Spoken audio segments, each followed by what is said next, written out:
campaigns, getting their takes of what's going on, the state of the race, and the final hours of campaign Illinois.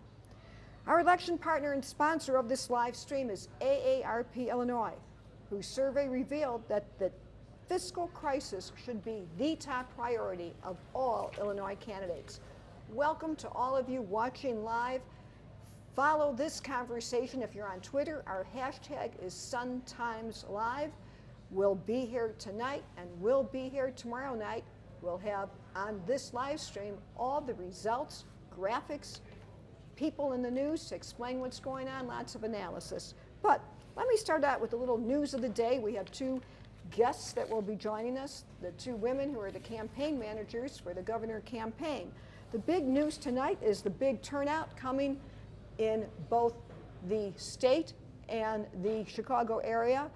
Long lines, very long lines in the early voting. What we'll be watching for is to see if this translates into a bigger turnout overall than in 2014, the last time we had a governor's election, or whether people are just early voting because it's more convenient. And it really doesn't drive up the total, but all indications are elected officials say that this year there is a surge in voting interest. And here to talk about that and more is the woman who leads the Bruce Rauner campaign, Betsy Anthony. Yes. Welcome. And after we talk to Betsy, we'll be joined by Ann Caprera, who is the campaign manager for J.B. Pritzker. You know, it is not the ordinary to have two women running the campaigns. Joining me in questioning is the Sun-Times political reporter Tina Spondelis, who has been covering the governor's race since day one and before. We'll be continuing her coverage with whoever is the new governor. We'll know tomorrow night. But one of the things I want to know is, in kind of going backstage of the campaign, is what made you focus on Michael Madigan? You know, did you have research? What made you put so much into that? Well, absolutely. Mike Madigan is the single most unpopular politician I have seen anywhere in any state in the country. He's incredibly unpopular. It crosses party lines. I think people know that he's been in power for a very long time, and people recognize that he's the problem. Wow. And J.B. Pritzker is his handpicked candidate, so of course we tied him to the hip at every turn. And that sustained it as a theme throughout the campaign. By the way, what's your prediction for turnout tomorrow? Well, I think it'll be very interesting to see. As you said, you know, we're seeing a lot of high numbers in early voting and absentee voting. But, you know, we've seen throughout the years that more and more people are voting early. But it does look like there's going to be higher turnout than in 2014. Okay, I have one more kind of like just question about you, and then Tina will jump in. You cut your teeth a lot in Wisconsin politics. Yes. What is the difference between cutthroat Wisconsin politics and the bruising Illinois battlefield? Well, I think every state has their unique challenges. Wisconsin is a little redder state than Illinois, so this is definitely more of a challenging environment to work in. But I think, you know, one of the biggest differences that we've seen in Wisconsin is that you did have a Republican governor, but you also had Republicans in the legislature who were able to work with him to get some really good things done. So I think that's really the biggest difference that we've seen in Wisconsin versus Illinois. Tina. Is there a certain percentage that you're looking for in Chicago? Like he may win a bunch of counties downstate or central Illinois. Is there like a percentage that the governor needs tomorrow in Chicago? Yeah, I mean, I think when you look at the map in 2014, Governor Rauner won every county except for Cook County. And I think what you look at in the city of Chicago is really 21% or so for Republicans.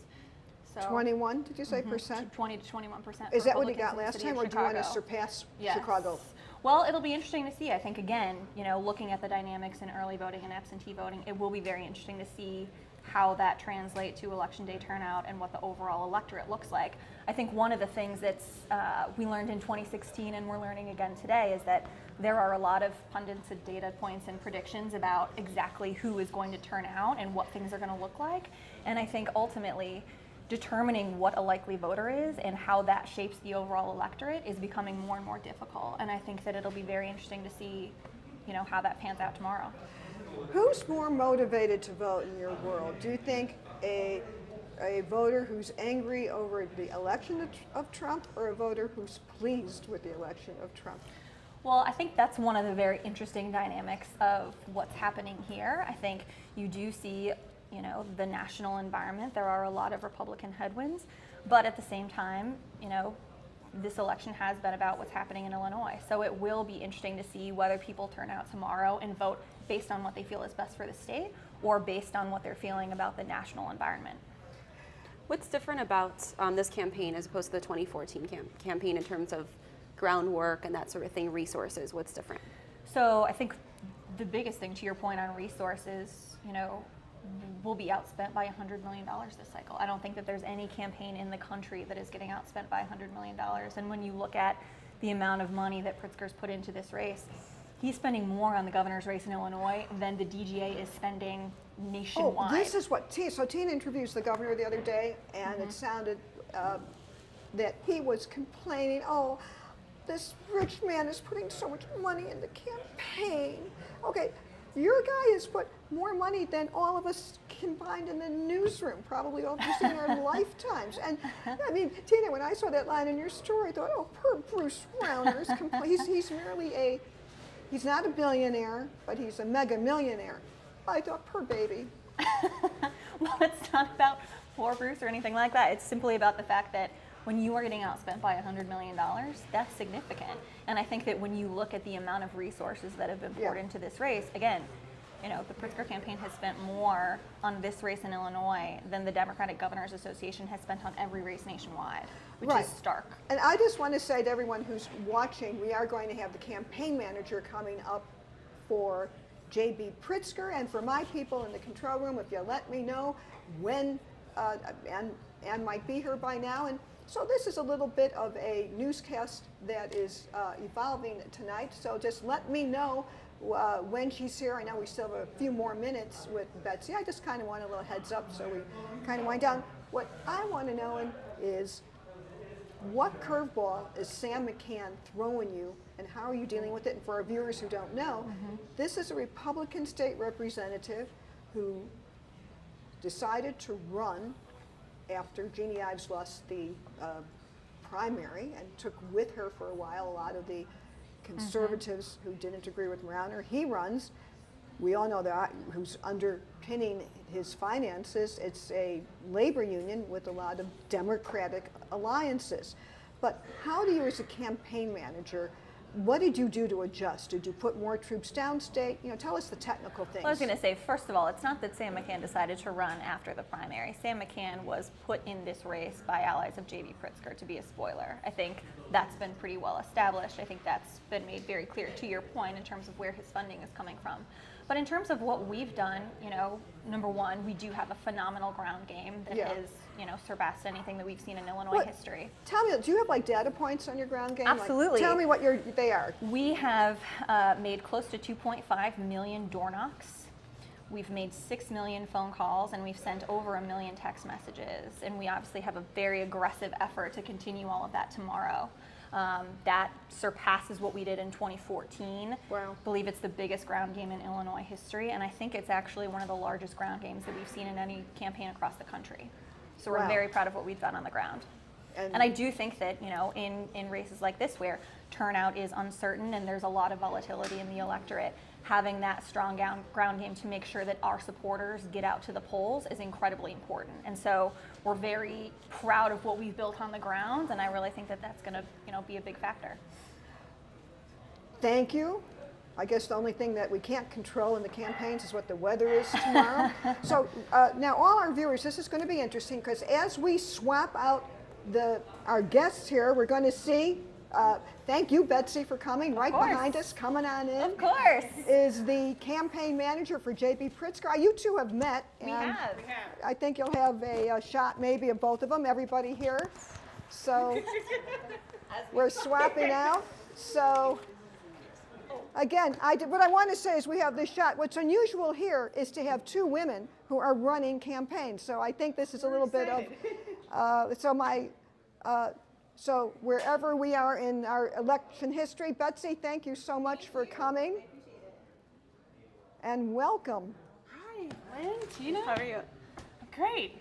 So this is Ann Caprera, who is J.B. Pritzker's campaign manager, and I remember meeting you way in the beginning. You guys came to Washington. Did. And you went to the press club. Over a year ago now? Yeah. I can't How believe many it. days are you at? Well, we're at 17 months. so almost 700 days. I think I'm doing my math right. It's the longest campaign I've ever been on, beginning to end. So That's feels so like long. 70 years.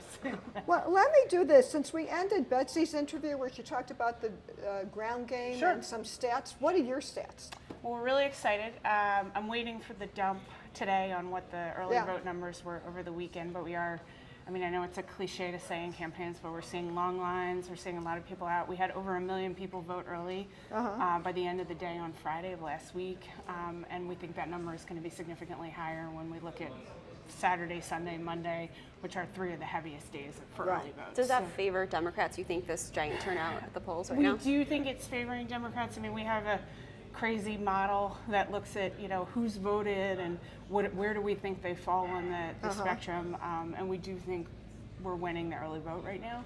Well, that's great, but you got to win the final vote. I But let me agree, ask you, Lynn. I'm not taking anything for granted. do you have how many door knocks? How many texts? Do you have numbers like that? Well, over the weekend we did over 300,000. No, I want the total. I don't want it broken down. Do you know the whole schmear? 300,000 door knocks Yeah. from the weekend, over 2 million door knocks over the course of the general election. Something like 1.2 million texts. Yeah. And then over 2 million phone calls. So. Wow. So when we talked to Betsy and Tina asked, what do you need out of Chicago to win? What does JB need out of Chicago? Well, I think to we win? split up Cook into Chicago Cook and non-Chicago Cook. Both carry about 19% of the total vote.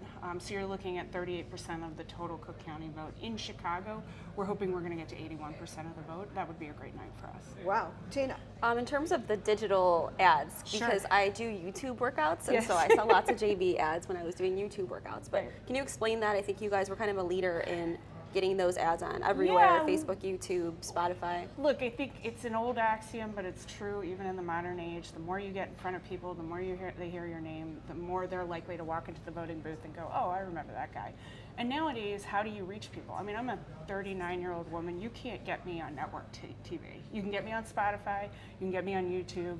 So yeah, we've saturated those channels, Facebook especially. So you're looking at the cord cutter generation. We really are. And honestly, even over 45, folks are on Facebook a lot more than they ever were. My parents, I mean, they interact on Facebook. Well, good. This live stream's on Facebook, everybody. And follow us tonight on Twitter. Our hashtag is SunTimesLive. Please continue. So on Facebook especially is actually the best way to reach voters via social media. But we have left no social media medium unturned in this race. And I kind of laugh because we do get a lot of tweets from folks being like, I was saying Spotify should pay us a premium for the number of people who've upgraded to avoid the ads, but that tells me it's working. So I know I asked Betsy about why they used Mike Madigan. That was a big theme of theirs. But you fought back, and you certainly connected the governor with Trump. So how did that work for you as a sustained theme? Because Betsy argued that Mike Madigan was a pretty effective tool to use in her campaign. Well, I think we're going to find out tomorrow night, but when you look at Trump's numbers in Illinois, they're pretty abysmal. In some cases, we saw candidates not even in the governor's race linking themselves to Governor Rauner because he was more unpopular. I have seen ads across the board where everyone down to state rep races, if you're a Democrat, you're running against Trump. If you're a Republican, you're running against Madigan. Sure.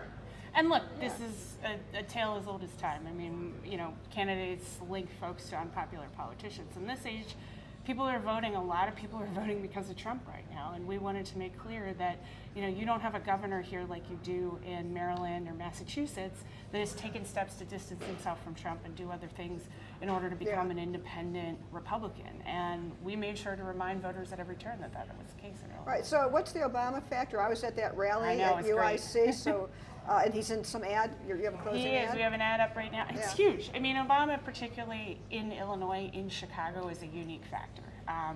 And I know the president has really come out to try to help these congressional races. It's a huge priority for him. And they called us a week ago and said, hey, we'd like to close this thing out in Chicago. I was like, sure, what do you need? And I will say we had 5,200 people at that rally yesterday, and the whole idea was to get people to vote. And hopefully that'll have its intended effect. So what for you is the Sam McCann factor? Because this is only, my analysis, he's only been put up to drain votes from Rauner. Look, I think in every race you have third-party candidates. We have kind of a unique.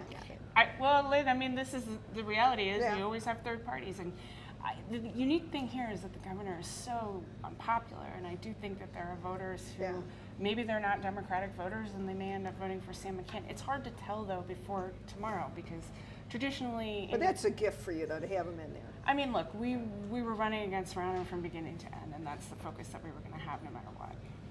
So you look in a position to win.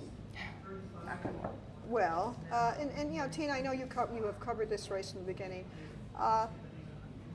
Do you have like behind the scenes like they do in presidential races a transition team ready? I mean, look, we've certainly thought about what it would look like if we won, but I was a survivor of 2016, and we really have a policy of until we've crossed the finish line, no one's measuring drapes, no one's Well, let doling me out just make, jobs. do you have a transition person who's designated just in case? If there a he person wins, there? there will be somebody who But somebody who are ready. is Tina, ready we might immediately. accidentally, we have come upon the little news. So you have somebody in the wings that if you win tomorrow night, Yes. you hit the ground running with the transition. That is correct. Who is that person? I'm not going to tell you that. Okay, but the idea is that you've thought about it. On it. What do you think was the hardest time in this campaign that you had? That's what a great was your question. crisis? I mean, look, JB is a pretty new candidate. He's run for office before. I covered wasn't when he? he. I I covered know when you he ran did. for You told Congress. us when we first met with you. Yes. But whenever 19. you have somebody who doesn't necessarily have a well-established record, you know that you're going to face a long period of introduction to the electorate and trying to understand who this person is. You know, I think for us, we just knew that there were times where we had to get through Oppo that we knew was coming and we understood was going to be out there, and that's the reality of the campaign. Did you know the toilet issue was out there? We certainly had an Oppo book that had information about property tax and other things. But you know what I would say is there's no world now in which you get ahead of Oppo. You know, it is what it is, and there's certainly so many outlets that are going to write on something. You just have to be ready for it when it comes. And I would say the other piece of it is have enough of a perception about how the voters view something versus how you view it inside the bubble. And sometimes that means polling and focus grouping. Sometimes it means just talking to a civilian who's not sitting in a campaign office 24 hours a day. Let me just, so for our viewers out there, we're talking with the campaign managers of J.B. Pritzker and Bruce Rauner, but there are 4 people running. We have Libertarian Jackson, and we don't have his campaign manager tonight, but we have talked about Sam McCann, who is the state rep from downstate Plainfield, who is a factor Plainview. now. Pardon? Plainview. Plainview. I'm so sorry. So at least you see the 4 men running. We have not had a woman governor. We're getting there with women campaign hope we're going to managers have at a least. female lieutenant governor, though. And Well, in either case, we will have a female senator. So those are governors. So this is at least the lineup of people running. It is interesting that McCann is running under the Conservative Party brand on it, though he is bankrolled by Democrats. So what do you think is the best ad that you had? Was it a negative ad or a positive ad? it was a positive ad Which by one? far. It was the one where JB was talking about his mother. Really? It was a very unscripted moment. The way our advertising firm actually films their ads is they usually sit down and do interviews with candidates and kind of see what comes out of that. And that was one of those moments where they were just talking to him and he started talking about his mom, and that ad purely came out of that. And as soon as I saw it, I said, oh gosh, we got to get this on TV. But it's my favorite ad by far. The campaign. Did you have to fight the perception, you know, and I'm sure, and we're in the final minutes, I think Tina has some other questions, Sure. but did you have to fight? Here it is, a guy who has more money, he's one of the richest people in the world, he's privileged, okay, the worries that people, like everyone in this newsroom have, like if I lose my job, if my savings are wiped out, if I get sick, I'm ruined, or my family members. Did you have to really figure out a way to just not make him seem, you should forgive me, entitled? Absolutely. I mean, look, I think everybody goes into a campaign with preconceptions about a candidate. We knew, based on JB's background, he's been very fortunate in his life, how people were going to perceive him. I had one strategy on that from the very beginning. put him in a room with voters constantly. And I told him when I first started working for him, particularly when we were looking at that primary, you're going to have to go everywhere and talk to everybody. There's not going to be a room that you can be unwilling to walk into, a person you're unwilling to talk to, a meeting you're unwilling to take. And he embraced that. You guys have both met JB. He loves talking to people. He loves going in a room, shaking hands. He is the ultimate retail politician. We started this campaign at the very beginning. We put him at L stops for a long morning to kick it off. Nobody really knew who he was at that point in time. And it was almost a test for me, too, to see how he would handle this, because some candidates do that kind of thing and they hate it. JB loves it, and he always jokes that, you know, the perception that people kind of walk into of him is an advantage, because as soon as they get to meet him, you know, they see that he's a down-to-earth, nice guy, and he talks to everybody. So kind of a mensch. He is. Yeah, that's the persona that you wanted Exactly. there. So we have a few minutes left. Tina, fire away. I think I've told him that before, and I've written about it before, that he does not talk like a billionaire. He doesn't. He doesn't. And actually, neither does Penny, his sister. She's very down to earth, they're too, both who is a former Commerce cool, Secretary. fun people. I'll tell you one fun story from the trail.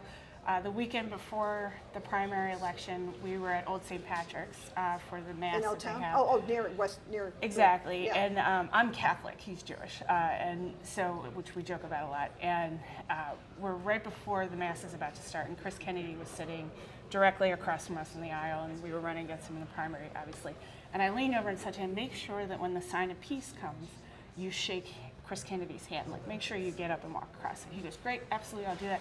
And then he leans over and goes, what's the sign of peace? And I said, so I explained to him. What is the sign of peace? Well, at the end of a Catholic mass, the priest usually says we offer each other the sign of peace. You shake a hand or, you know, embrace somebody near you. It's a 30-second to 1 minute thing, and you usually kind of hit all the people around you. Well, JB went, he shook Chris Kennedy's hand, then he went to the front of the church and he shook the hands of everybody at the front and then at the other side, and I'm sitting there going, you know, time, let's get back to the pew. But that's the kind of guy he is. He kind of loves everything about campaigning, and he embraces it wholeheartedly. Tell me if I'm right. If JB is elected tomorrow night, he'll be the third Jewish governor in the state of Illinois. I think that's correct. Following in the footsteps of Henry Horner, who is a governor, not just a park on the 47th Ward, and Sam Shapiro, who was from, I think, Kankakee.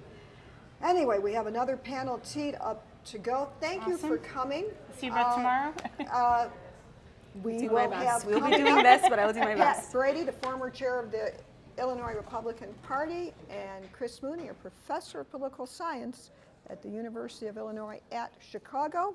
So as we switch out guests here, I just want to give another little advance of what's going to be going on. See, you see it all in the works. Again, thank you for coming. And Chris, come on in, get a seat.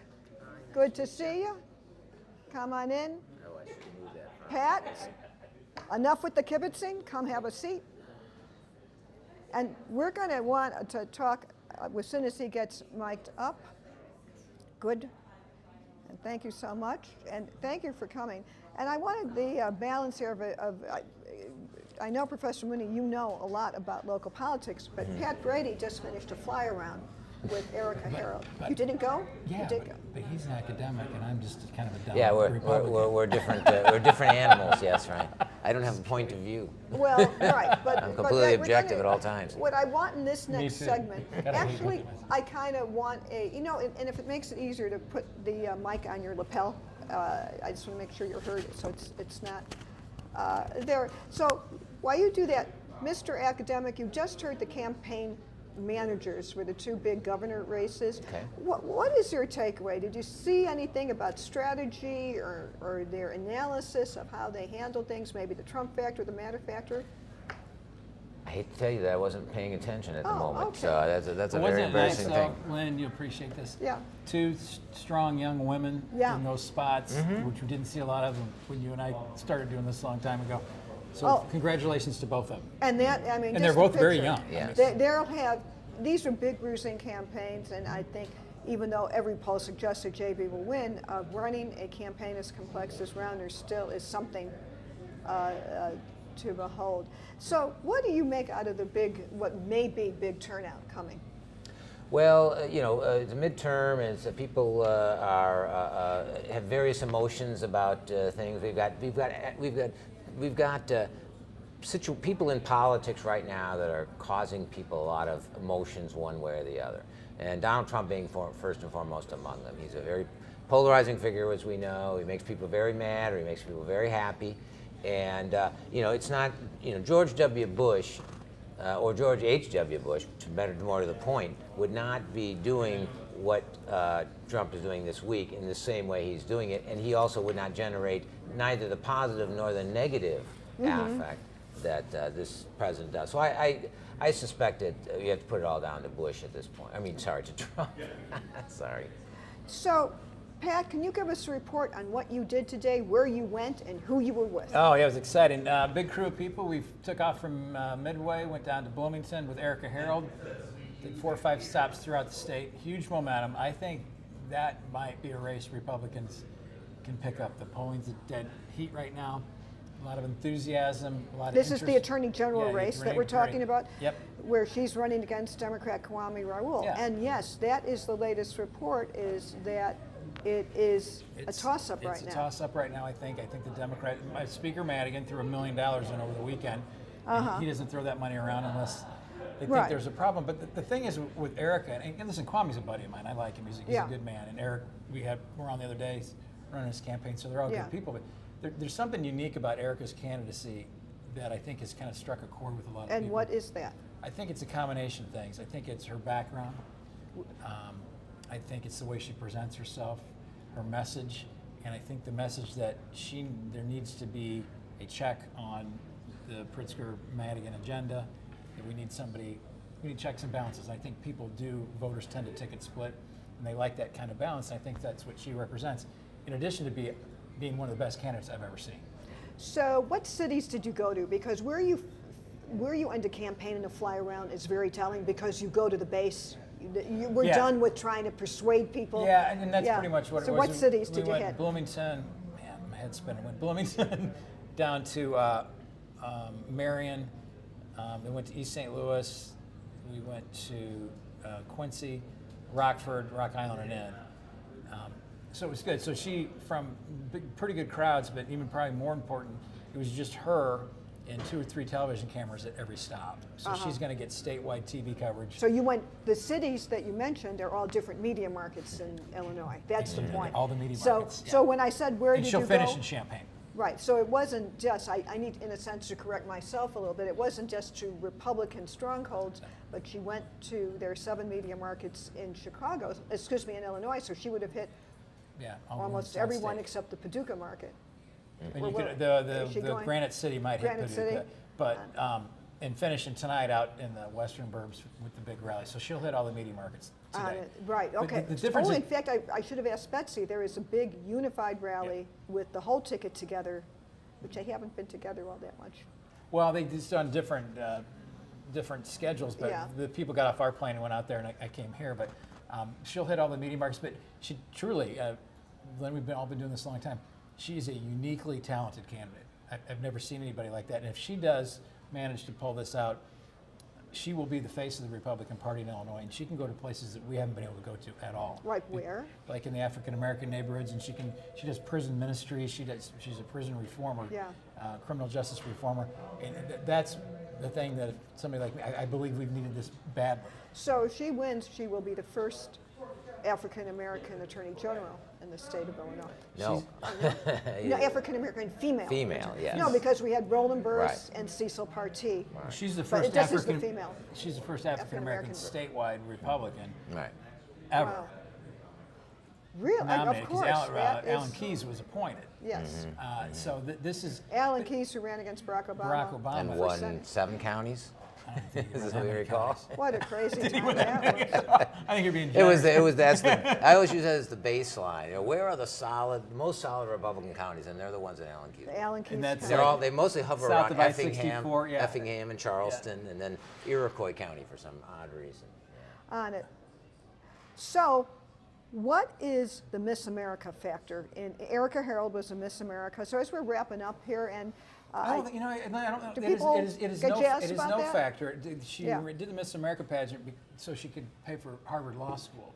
The Miss America pageant is probably the best training I can imagine to do politics. Yeah. But the factor is that she's has nothing to do with her passion for public service, which is what got her actually won her the Miss America pageant. On it. So, I know we may have Congressman Bill Foster is going to be coming on after this crew. So if everyone who is listening to me in our control room just lets me know if he is here ready to come on, that would be great. But I want to know, as an academic who has studied Illinois, what are the highlights that this election cycle has told you? Things that we didn't know about ourselves as the Illinois electorate. What have you seen? Boy, that's a really good question. I think the lessons that I'm learning from this election, number one, we're learning a lot about the limits of money. And it's more of opening some questions rather than learning anything about. We've got these two people who are both Richard and Midas, just battling each other. There's so much money going around, they don't know what to do with it all. So that, is that going to be a trend going forward? Or are we going to be electing all? Is it going to be the billionaire?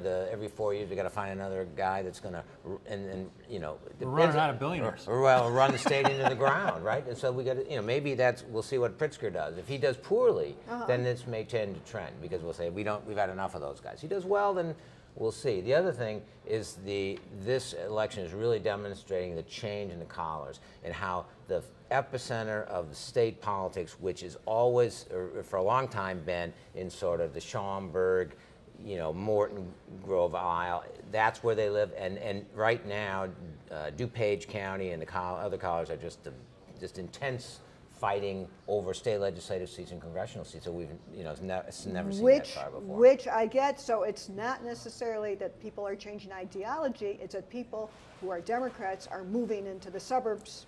That's almost always the case. People almost never change their political party affiliation, except for politicians from time to time. Most people have it. No, I've been Republican since I was Well, I was just out of Louisiana. They seem to change like that down there. So we're going to swap you out. Now, Bill, I know Pat. we're going, did I say Bill? I'm sorry. That's Pat. right. Bill's better looking than me. As our show progresses, and if our people in the control room allows me, I want to bring you back just for some other political questions, but right now I'm going to say goodbye to both of you and bring in our next guest, who is here, again, Professor and Pat. So coming in, and you'll see in the camera coming in into the Sun-Times newsroom, is Congressman Bill Foster. We're going to get him mic'd up.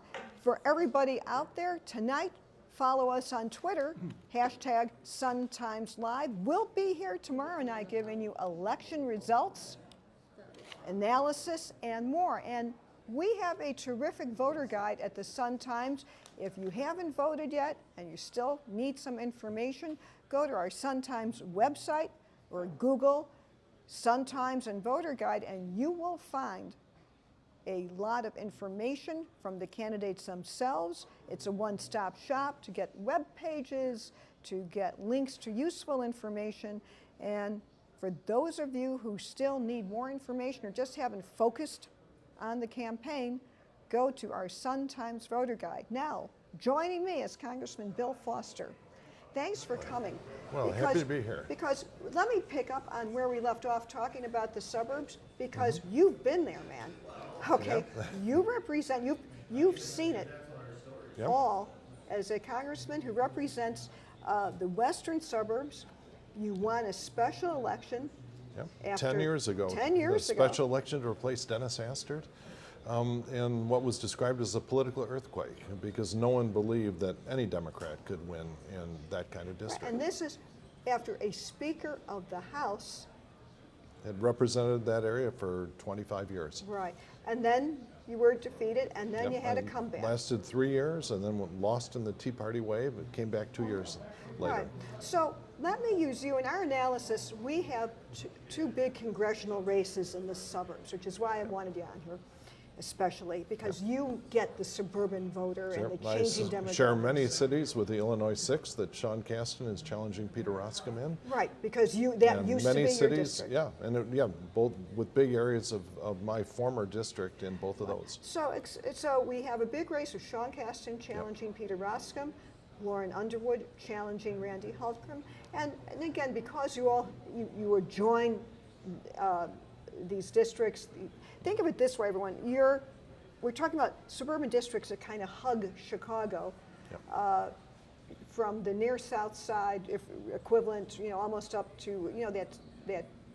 All the way to Right, McHenry okay, County? actually you have, hopefully we have a graphic of the 6th district, and we'll get one of the 14th. So it Yep. goes almost. Sure. Well, I raised my family in sections of the 6th and the 14th. Okay, so tell me And so I what know them well. first, would you want to handicap what you think is going to be the outcome in these big toss-up races tomorrow? Well, look, at the level of interest is just off the charts. Someone just texted me that actually the lines are 120 people long as we speak at the Naperville Municipal Center, where people are voting in record numbers early.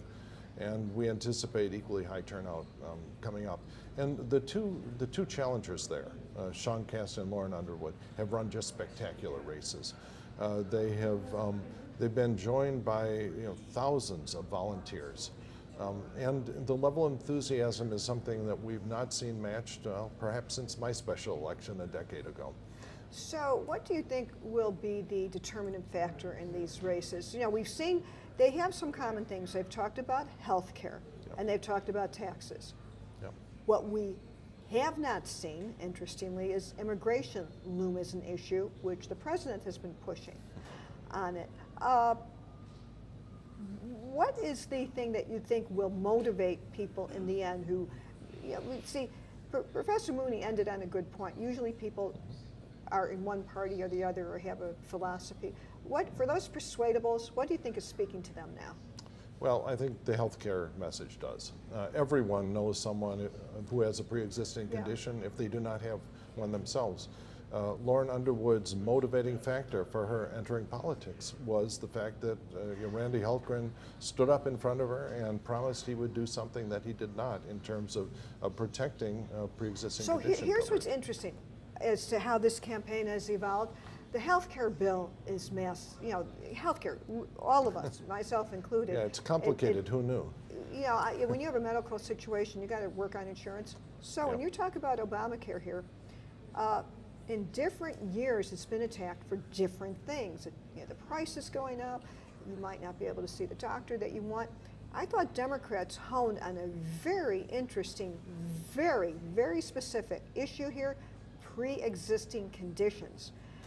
That is something that I think resonates because it crosses ideology, party line, race, ethnic, whatever. So do you think, now I know you're part of the Democratic caucus, but and you do it's a the lot heart of the yes. philosophical difference, really.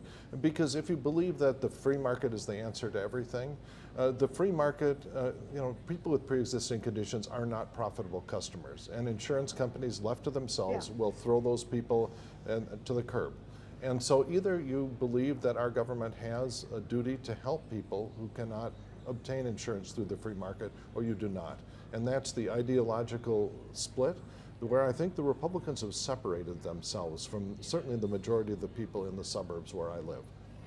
But it also, I think, makes it understandable, where parts of healthcare are hard to understand, because if I started talking right now about dividend and co-pays, we might lose everyone. Risk corridors, how's that? Right? The what? Risk corridors. Yes, it's hard, and it's hard to figure out. Or when we talk about even the Trump tax bill and the impact on your property taxes, et cetera, it's complex. I think what makes politics work sometimes is if you could figure out a message that you could get with a lot, where you don't have to explain a lot. And the pre-existing condition is a message that seems to have evolved by Democrats. Now, I know that your Democratic caucus... It's been there from the start. But don't you think it's come out a little more this year? It certainly has. Yeah. And the reason for that is that Republicans have started campaigning as supporters of coverage for pre-existing conditions, despite the fact that they have voted repeatedly to get rid of them. And so that's why it has become an issue. You have a point, because they fell into a trap then. Because if your issue is, as Roscoe and Hultgren and other Republicans are saying, voter foster, we want to make sure that if you have a pre-existing condition, you're covered, you could say where I already was until you started voting. That's correct. And that's why that's one of the really major issues in this. On it. So they are both claiming, though, that they have voted, and this is where our political fact checks are very useful. And I hope our viewers go check the Sun-Times That's right. BGA PolitiFact fact checks, because if you're a voter in the 6th and 14th and you still haven't voted and you want to go through some of the ads that you've seen about this pre-existing condition issue, you know, Google Sun-Times PolitiFact, and you will find some very thoughtful, credible analysis that will explain to you what with a little more background about what we're talking about. Now I want to shift gears. Sure. Tomorrow night, the House may turn Democratic. That is a prediction that has been made by a lot of analysts who study Congress. What's your prediction, Bill? I think Democrats will take control of the U.S. House, but the margin will be small. Do you want to predict? They need 23 seats to become the majority. That's right. They have to take 23 Republican-held seats. Yeah. Well, I would hope that we'd have a margin on top of that of at least 10. But, you know, the difficulty is polling is hard to trust these days. You know, pollsters have to dial approximately 50 to 100 people to get even one person to pick up the phone. And the real question there is, what's wrong with this 1% of the people who still answer their landline? Well, that's also, there's other techniques. There's more online research. That's right. That with their is own being used. with their own uncertainties. And Absolutely. So I think that all candidates are really, you know, taking all polling information with a grain of salt. So could you explain to our viewers who when I say that the House is going to change hands, explain a little about what that means in terms of different chairmanships and who controls things and the flow of legislation? Well, the first and most important thing is that the Speaker has almost dictatorial power over what gets allowed to be voted on.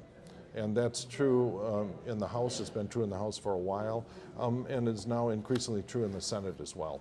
And so if you ask, why is it that we did not pass the DREAM Act, which was supported by 90% of the American people and would easily have gotten 300 votes, it was because Speaker Boehner and then Speaker Ryan used that dictatorial power to prevent a vote.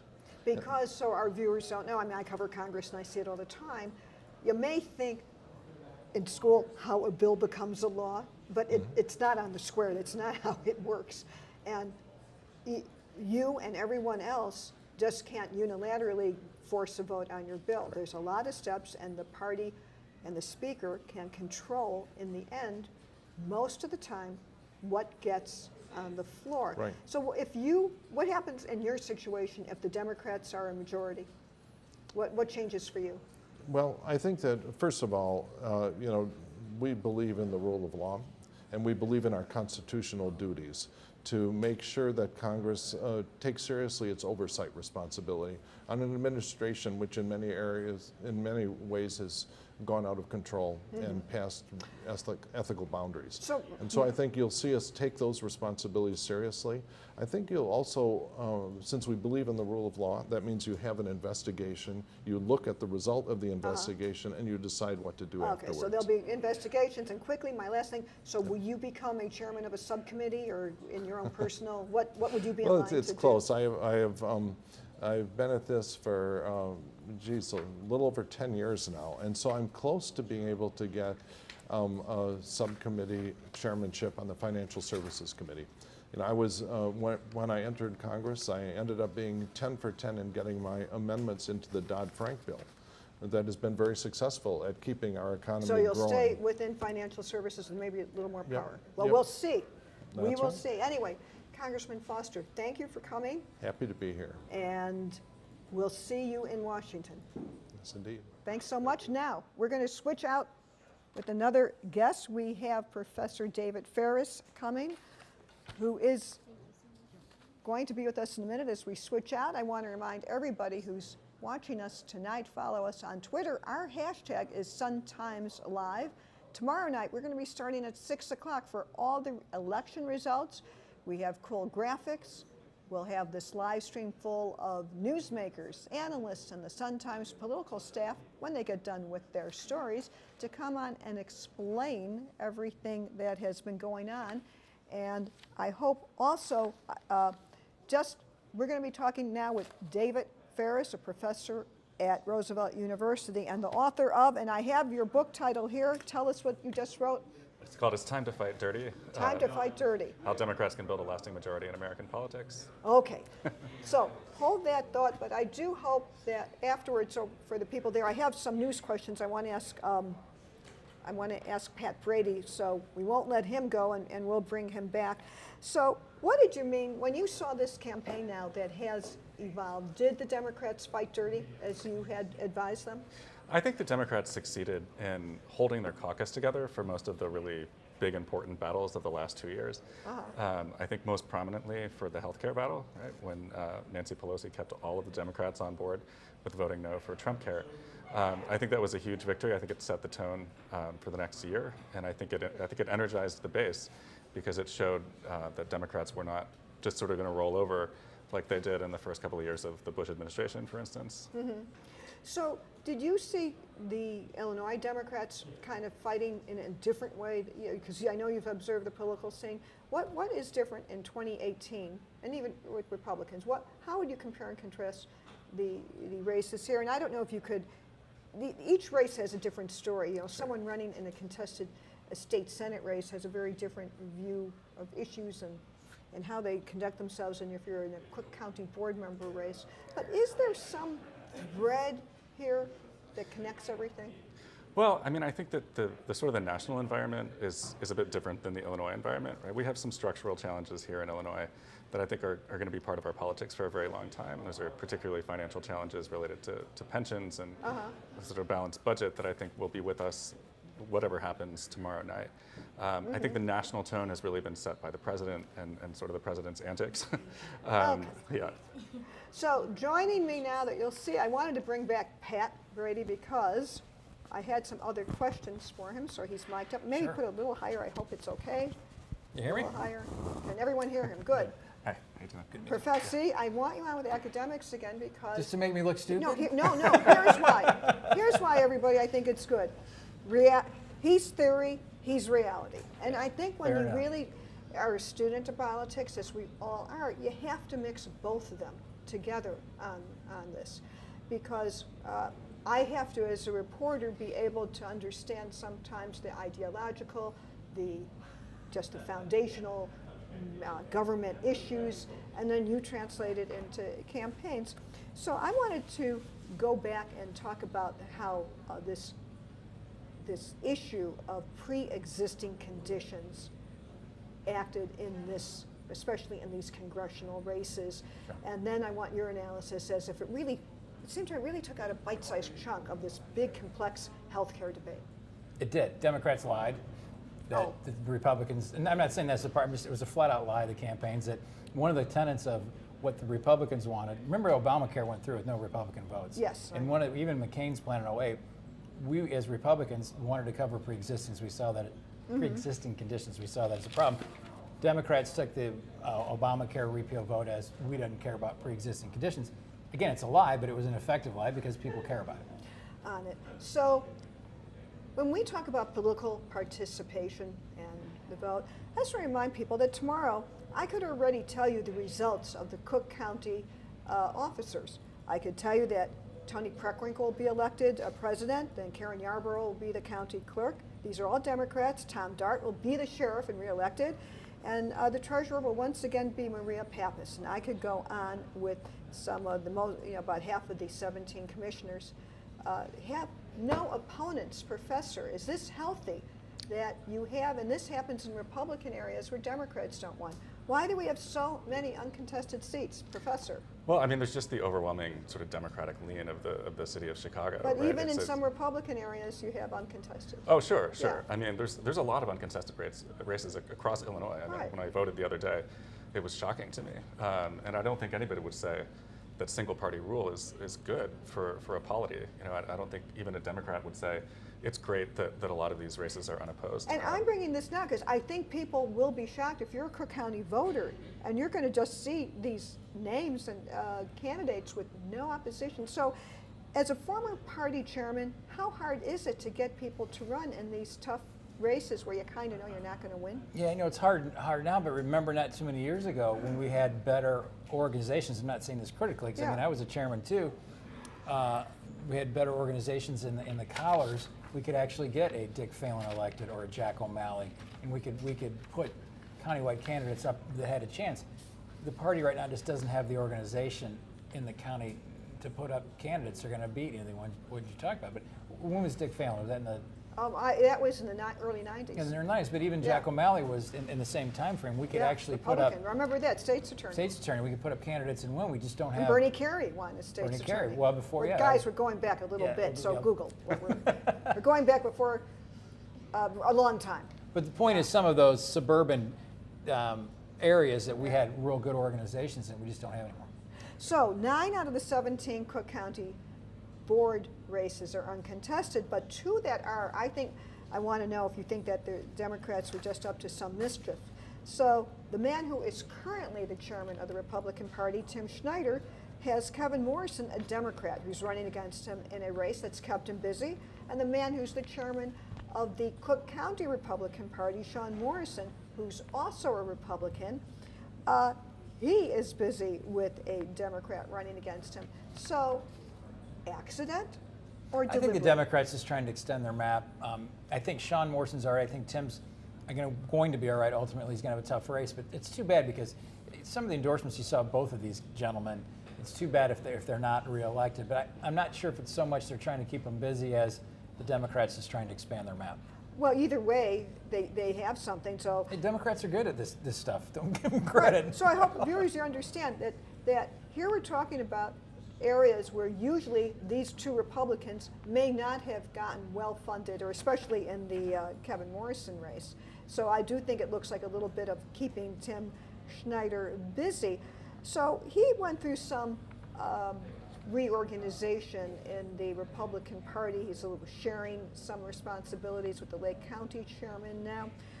What do you think is the road ahead if indeed Rauner loses tomorrow night? I think the road ahead might be, if that happens, I think Erica Harold might win. And if Erica Harold wins, she's the face and voice of the Republican Party going forward, which to me is a great development. On it. Not Rauner losing, but Erica, we have someone like Erica that would be the face of the party. So Erica, so she's really in for a big, I mean, she might be a big ride even if she loses as the next person on the bench. And on the fly around with you, I heard Todd Ricketts was on the plane. He was? He was. Todd Ricketts, everybody, is the Cubs co-owner. He's the finance chair for the Republican National Committee. He took the trouble of going to Granite City to be with Trump. Is Todd Ricketts interested in maybe making some statewide or some kind of run into elected politics? You know what? I bet you have his cell phone. You need to call him. So I don't want to speak for Todd. Listen, his brother's the governor of Nebraska. Oh, yeah, I know, Pete. I was on the committee with him. The Ricketts family, the 3 of the 4 have been very active in Republican politics. Todd's the chairman of the Finance Committee for the Republican National Committee. He lives in Illinois, so it's perfectly normal that he'd be on that plane. Okay, gentlemen, and on that, we'll leave some of the mystery. Thank you, Chris Mooney, for coming, and former Illinois Republican Party Chair, Pat Brady. Thank you very much. I appreciate this. Now we're going to bring in our next panel, which includes the columnist Mark Brown and the City of Chicago clerk, Anna Valencia, who I hope, Anna, are you in the house? If not, Mark, come on over. Mark, come on over. In the meantime, for those of you following us on Twitter, our hashtag is SunTimesLive. We'll be here tomorrow night starting at 6. Starting at 6, and we'll be here all night until we have all the important developments. We'll give you, on our live stream, we'll have analysis, election results. We'll have newsmaker guests and our own Sun Times specialists who are working and covering all the stories. Joining me now is Mark Brown, political columnist. And I know, and coming in a few moments will be the city clerk, Anna Valencia. But let me get started on where we left off with Pat and talking about Erica Harold, who seems to be in a toss-up race for Attorney General with Kwame Raoul. And hold the thought, because we might as well bring Anna on set while we start talking about one of the biggest question marks of this race tomorrow. Anna Valencia, who is kind enough. Anna Valencia is the city clerk of Chicago, who is nice enough to be with us on primary night. And she's a veteran of this program which is a live stream, hashtag suntimes.live. So where we are now, I just started talking to Mark about if everyone's prediction is right, it looks like J.B. Pritzker may be elected tomorrow, but out of respect for the process. We had Betsy Anthony on, the campaign manager for Honor. She's not counting anything out. But the big suspense, who would have thought, is on Attorney General between Democrat Kwame Raoul and Republican Erica Harold, who Pat Brady was just talking up. Mark, you've covered this. What's your analysis? Well, I think people have been able to see coming for months out that would be the closer race, and that's I don't think it's a surprise. Now, how close it is, I don't know. I spoke to any number of top Republicans on Friday who told me that Kwame wins. It's not really close. That it's closer than the governor's race, but the governor's race is a runaway in part because of this McCann candidacy, right? And the numbers. She could finish 10 points better than Rauner and still lose in almost a landslide. So I don't know. I just really don't have a feel for it. Now, over the weekend, Mike Madigan threw $1 million into the Raoul campaign. So people are looking at those as tea leaves and saying, this thing must be close for him to take that money. And I got to admit, that's a pretty good sign that something's going on there, that they need the money. Well, Anna, you are a veteran of statewide campaigns. You were Dick Durbin's campaign manager. You advised Mayor Rahm Emanuel in his reelect.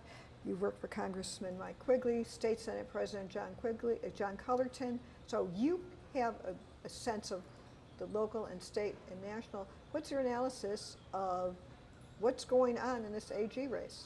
So I think if you looked at her last commercial, you know exactly. Rauner's done. She pivoted that you need that check and balance. So she made a plea to say, hey, you need a Republican to make sure if the Democratic governor wins, which I think JB will in a landslide, you got to have a Republican there to watch over what's happening. So I think it got closer, but I still think, to your point, Kwame wins, and I think he still wins big. But I think she really, the last month, tightened the race because of her trying to go more in the middle. And if you listen to her on a lot of her news report, her interviews, she said she was going to enforce the law of the land. So we're talking now about abortion, I believe, as what people want to know about. And you might think, what does abortion have to do with an attorney general?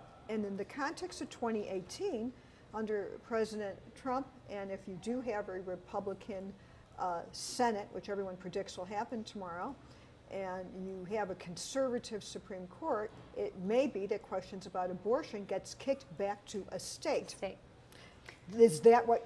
And that's the important thing about AG. So I think she did a very good job of trying to go to the middle, trying to answer the questions that people really wanted to know about. And I think that's why you saw this tightening up this last month. Also, it's the year of the woman, and you know that. And so when you have Erica Harold and she, does well in these TV commercials, and people aren't educated on which is which, they may lean towards her. So I think it was very smart for Kwame to take another $1 million and make sure he could finish this thing off.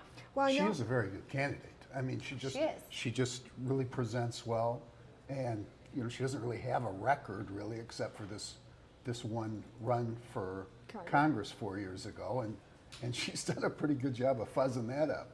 What role does abortion play in this race, Mark? Well, you and I addressed this last week. I never know how many people on the Democratic side are single issue voters on abortion. We know there's a lot of people on the other side, on the Republican side, that will make them in love with her, right? Mm-hmm. Will that drive suburban independent women away from her? Some of them, sure. But this is a persuasive argument. This thing about, we need a check on the Democrats. It's a good closer. On it. I think it's her last hope.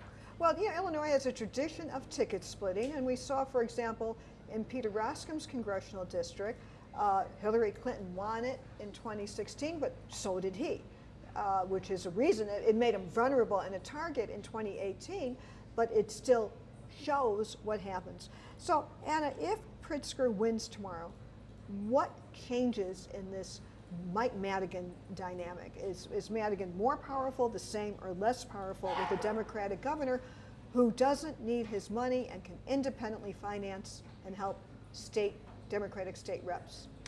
I don't know if much changes besides, I think the stalemate changes.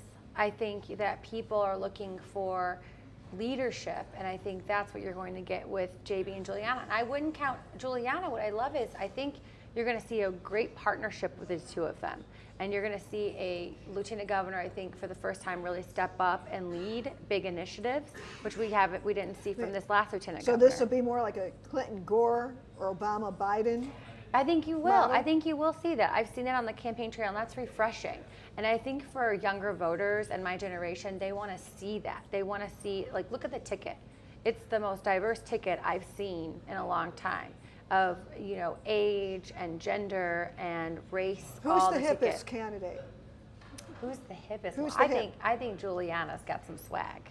I think she definitely has some swag. So I took note yesterday when I was at the UIC Pavilion with Obama.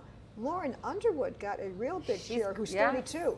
And it's going to And be that was a young interesting crowd, because yeah. if she, you know, her district is 3 hours, you have to drive north to south.